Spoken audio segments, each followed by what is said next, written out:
Good evening and welcome to another video. Today is Tuesday the 19th of July 2016, and in tonight's video I'm going to look ahead and preview day number 5 of the 2016 PDC BetVictor World Matchplay, which is currently taking place in the Winter Gardens in Blackpool, live on Sky Sports.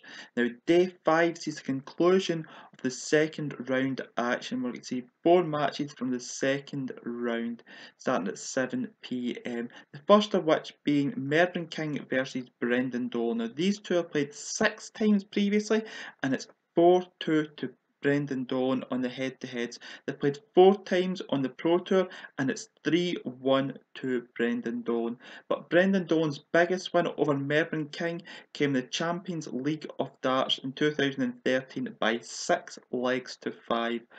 And Mervyn's biggest win against Brendan Dolan was a lot higher profile match than Brendan's win against Mervyn. Mervyn's biggest win against Brendan came in the semi-final of the 2012 World Grand Prix, where he won by 5 sets to 2 in the double in, double out format in Dublin. Now, Mervyn King beat James Wade in round 1 by 10-5 with a 99.45 average, and he was 10 from 15 in doubles, which correlates to 67%. So he had some good scoring and some good finishing. He'll be hoping to carry on this form in his second round match against Brendan Dolan. He had a flying start in this match, and that's a key to this match.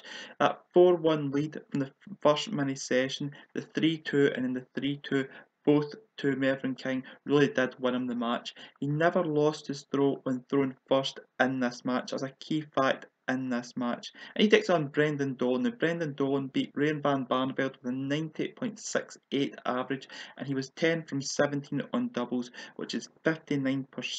So you'll have to up that scoring if he's to compete with Mervyn King in this match. The double percentage is very, very good from Brendan Dolan, but the scoring has to improve if he's to compete with Mervyn King. He drifted in and out of the match, but he had 5 180s in his first round match against Ryan van Barneveld.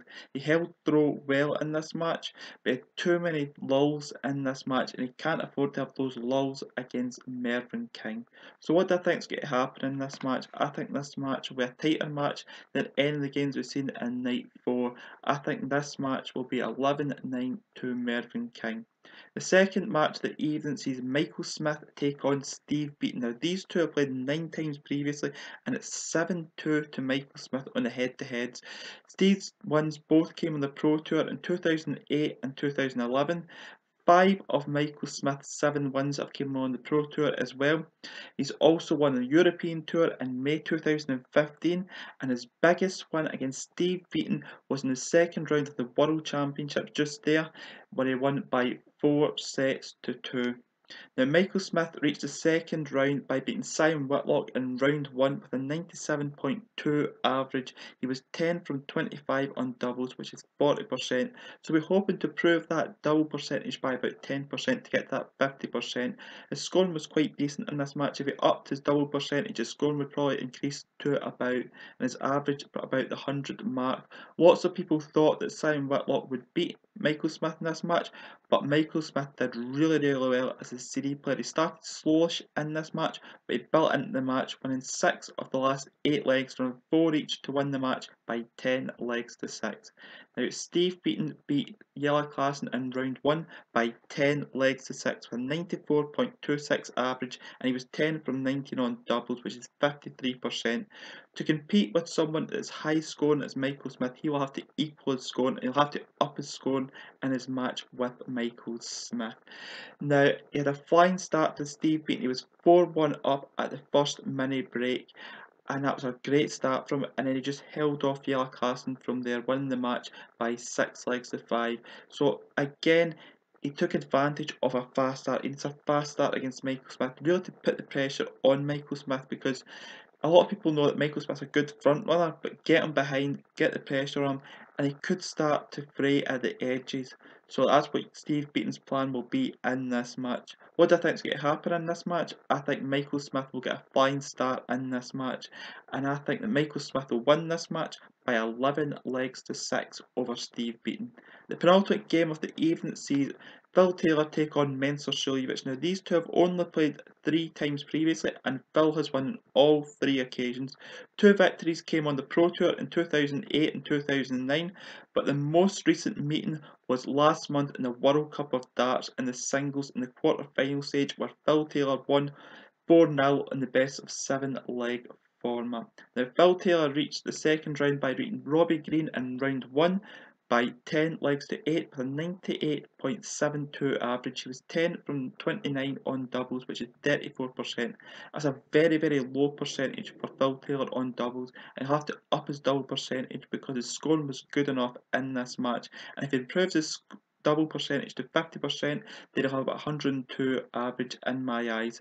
It was a very, very close match between him and Robbie Green, but he got the job done by playing good darts at the right time in this match. And he takes on Suljovic. Now Suljovic also won by 10 legs to 8 in his first round match. He beat Stephen Bunting with a 98.44 average, and he was 10 from 20 on doubles, which is 50%. It was a very, very good all-round performance because Stephen Bunting averaged 102 in this match, and to beat someone with 102 average, you've got to play very, very well yourself. It was excellent closing down this match because this match could have went either way at 8 legs all, but he dug in deep and won the last 2 legs of this match when the pressure was really on him. So that just shows that Mensah's playing well under pressure just now. So what do I think is going to happen in this match? I think that Phil Taylor will take the game to Suljovic, and I think Suljovic will try to use those gamesmanship tactics, but they all know that Suljovic has used in the past. I think he'll use them here against Phil Taylor, but I think Phil Taylor will rise above it, and I think Phil Taylor will win this match by 11 legs to 8 against Suljovic. Now the last game of the evening sees Gary Anderson take on Terry Jenkins. Now these two have played 24 times previously, and Terry slightly leads the head-to-head with 13 wins to Gary Anderson's 11 wins, which might come a little bit surprised, but they played so many years and so many results went different ways. Terry's biggest win against Gary came in the 2014 European Championships last 16 when he beat Gary Anderson by 6 legs to 4. And Gary Anderson's biggest win against Terry Jenkins came in the World Semi-Finals in 2011 when he was the Beaton finalist, but he won his semi-final match against Terry Jenkins by 6 sets to 2. Now, Gary Anderson reached the second round by beating Alan Norris in round 1 by 10 legs to 1. It was an amazing performance by Gary Anderson with 101.28 average, and he was 10 from 15 on doubles, which is 67%. He had 2 ton plus checkouts in this match in legs 9 and legs 10 with 139 and 108 finishes. He had 6 180s and 11 legs. Overall, it was an amazing performance. He'll be hoping to replicate this performance against Terry Jenkins in round 2. Now, Terry Jenkins won his first round match against Justin Pike by 10 legs to 7 with an 85.75 average.